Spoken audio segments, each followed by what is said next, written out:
Bismillahirrohmanirrohim.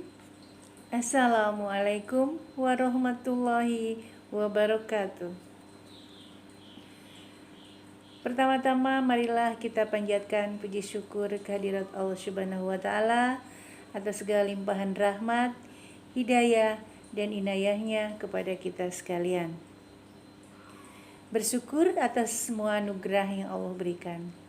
Alhamdulillah kita selalu diberikan kesehatan, keselamatan, dan keberkahan. Sehingga atas izin dan ridhonya lah, alhamdulillah sekarang kita bisa melaksanakan kegiatan pembelajaran. Serta semoga kita selalu senantiasa ada dalam lindungan Allah Subhanahu wa taala selamanya. Anak-anakku sekalian, kelas 12 yang soleh dan soleha, yang ibu cintai dan yang ibu banggakan. Baiklah, di pertemuan kali ini ibu akan menyampaikan materi pembelajaran bahasa Indonesia, yaitu tentang teks novel. Apabila mendengar kata novel, mungkin bukan suatu hal yang baru bagi kalian, atau bahkan mungkin kalian sudah terbiasa membacanya.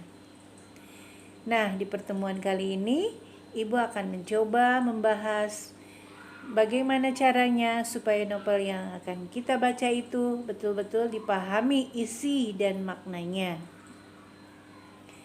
Nah, baiklah anakku sekalian, langkah apa yang harus kita lakukan?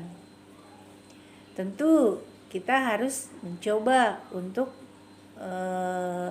menganalisis dulu unsur pembangunnya.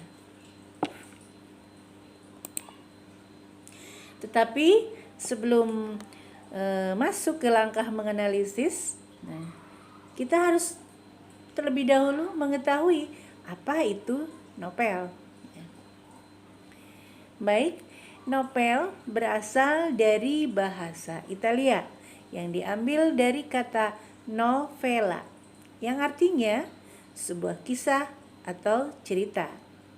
Jadi yang disebut dengan novel yaitu karangan prosa yang panjang, mengandung rangkaian cerita kehidupan seseorang dengan orang lain di sekelilingnya dengan menonjolkan watak dan sifat setiap perilaku.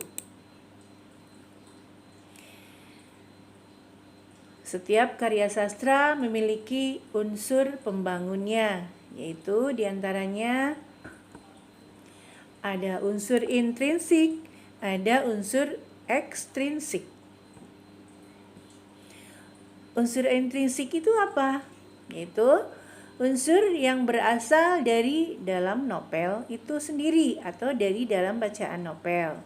Sedangkan unsur ekstrinsik yaitu unsur yang berasal dari luar novel. Contohnya, unsur intrinsik itu apa saja? Yaitu diantaranya ada tema, tokoh dan penokohan, kemudian ada alur atau plot, ada latar, sudut pandang, amanat, sampai gaya bahasa atau gaya penceritaan. Sedangkan unsur ekstrinsik itu yang berasal dari luar novel itu sendiri, diantaranya adalah biografi pengarang, situasi dan kondisi, serta nilai-nilai. Baik, karena di sini kita hanya akan membahas menganalisis unsur intrinsiknya saja supaya kita paham dan mengerti makna dan isi dari novel yang akan kita baca tersebut. Jadi kita hanya akan membahas tentang unsur intrinsiknya saja, yaitu diantaranya tadi dari mulai yang pertama adalah tema. Apa itu tema?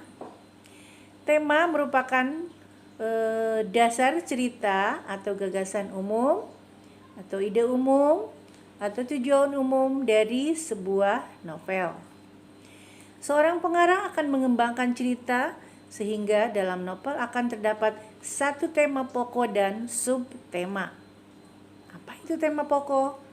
Yaitu tema yang dapat memenuhi atau mencakup isi dari keseluruhan cerita. Kemudian yang kedua yaitu tokoh dan penokohan. Tokoh yaitu pelaku di dalam sebuah cerita.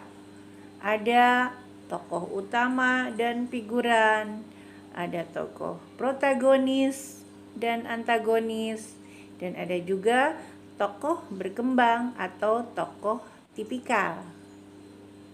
Kemudian penokohan. Apa sih penokohan?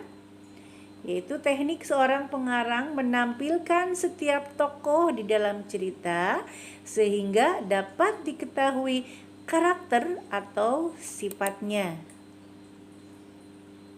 Kemudian yang ketiga adalah plot atau alur. Apa alur itu? Nah, alur adalah urutan cerita yang berisi urutan kejadian atau dalam arti lain adalah kronologis cerita. Itu terjadi karena adanya hubungan sebab akibat atau cerminan tingkah laku para tokoh di dalam berpikir, bersikap, maupun bertindak terhadap masalah yang dihadapi.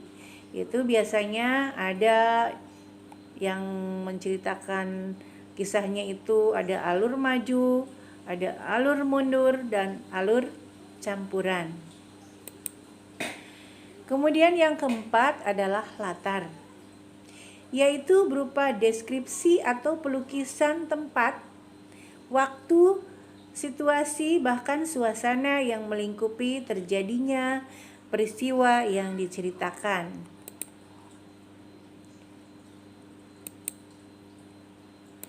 Kemudian yang kelima adalah adanya sudut pandang.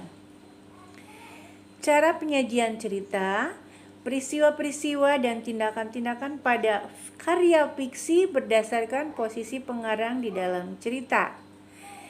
Itu diantaranya ada sudut pandang orang pertama dan ada sudut pandang orang ketiga serba tahu. Yang bagaimana sudut pandang orang pertama? Pengarang seolah-olah menjadi tokoh di dalam novel tersebut, seolah-olah menceritakan dirinya sendiri dengan menggunakan kata aku atau saya. Contohnya, namaku hanya satu, tapi aku sering merasakan ada dua pilihan dalam hidupku. Ya, itu contoh dari sudut pandang orang pertama. Kemudian juga ada sudut pandang orang ketiga serba tahu. Di situ pengarang berada di luar cerita dan mengetahui semua peristiwa dengan menyebutkan nama tokoh kata ganti orang ketiga. Contohnya ia, mereka. Contohnya begini. Ia telah merapikan rambutnya dengan sisa-sisa butir keringat. Nya di situ ya, berarti menunjukkan orang ketiga. Tapi seolah-olah seperti tahu gitu. Kemudian yang berikutnya adalah amanat. Setiap karya sastra memiliki amanat, yaitu pesan moral yang ingin disampaikan seorang pengarang kepada pembacanya. Berupa nilai moral yang merupakan unsur isi dalam karya yang mengacu pada nilai-nilai, sikap, tingkah laku, dan sopan santun pergaulan yang dihadirkan pengarang melalui tokoh-tokoh yang dihadirkan dalam cerita karyanya. Intinya, kita sebagai pembaca harus bisa mengambil hikmah dari cerita yang ada di dalam novel tersebut. Harus bisa memilah-milih mana yang boleh dilakukan dan mana yang tidak.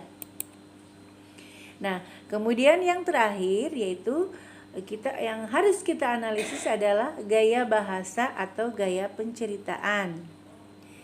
Di situ seorang pengarang mempunyai gaya tersendiri di dalam bercerita. Ada yang menggunakan bahasa dialek suatu daerah, ada yang menggunakan bahasa istilah dan bahasa konotasi. Nah, seorang pengarang menggunakan bahasa klise, liris atau konotasi untuk memperbuat kesan watak tokoh sebagai deskripsi latar cerita. Kemudian, pengarang juga menggunakan bahasa sendiri, bahasa sehari-hari yang santai atau bahasa tidak baku dalam percakapan antar tokoh. Contohnya, dari kaca jendela terpantul cahaya stasiun kecil itu, terpendam dalam serat-serat gelas yang melingkar. Atau juga ada yang menggunakan tadi bahasa gaul, bahasa dialeknya ya. Contohnya begini, suka ada kan kalau di dalam novel gini, nggak apa-apa dong, gue ceritain semuanya sama lo gitu ya. Biasanya anak remaja kan seperti itu bahasanya ya, menggunakan bahasa gaul. Nah mungkin itu hal-hal yang harus kita lakukan supaya kita paham makna dan isi dari novel yang kita baca, yaitu dengan cara menganalisis unsur intrinsiknya ya. Demikian materi pembelajaran tentang menganalisis isi teks novel yang dapat Ibu sampaikan di pertemuan sekarang. Semoga dapat bermanfaat bagi kita semuanya. Sedangkan untuk materi kaidah kebahasaannya, insya Allah akan Ibu bahas pada pertemuan pembelajaran yang akan datang. Terima kasih atas segala perhatiannya dan mohon maaf atas segala kekurangannya. Wabillahi taufiq wal hidayah. Wassalamualaikum warahmatullahi wabarakatuh.